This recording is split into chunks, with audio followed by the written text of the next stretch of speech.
I think the biggest problem that I'm seeing today is that most people are playing hide and go seek with themselves.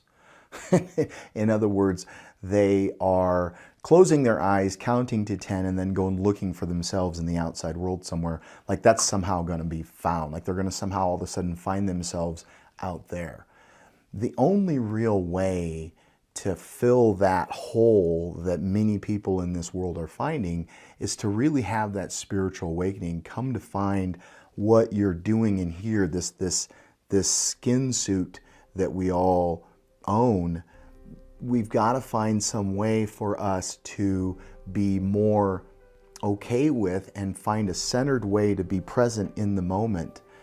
And really that's about understanding that most of the stories that people live out of are bullshit. I mean, it's always interesting for me to see people that judge other people's stories as bullcrap, and yet 99.999% of the people I've met in this world are living out of some kind of a fairy tale, positive and negative, right? We all have fairy tales that we live out of.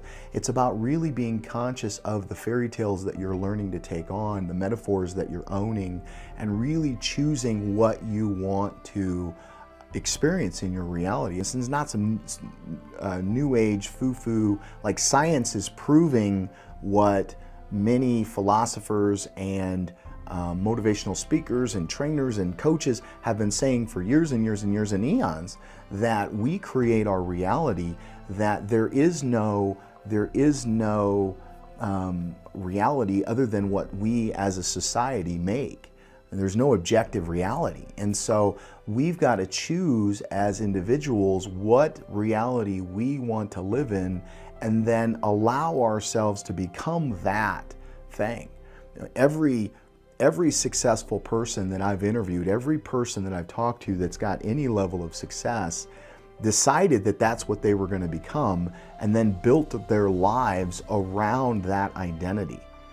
And so the most powerful force in the human condition is our identity. And when we choose to take on an identity that's more empowering, that's more impactful, if we choose to only buy into those stories that empower us and to not buy into those stories that will hold us down, positive psychology calls it catastrophizing. In other words, we try to find problems in our reality that just aren't there. And I mean, think about it. Go back and look in your life. I mean, 99% of the stuff that you stressed out about never happened the way that you wanted it to, or the way that you thought it would, or that you were scared that it would. And so there's this bubblegum process that it's like chewing bubblegum that we go through in our mind, where we're constantly making catastrophes out of things that are just not gonna happen. Why not, instead of buying into one of those bullshit stories, why not choose to buy into a story that's empowering and that's uplifting? Because that will pull you in a different direction and allow you to live a more fuller, more complete, more meaningful life for you.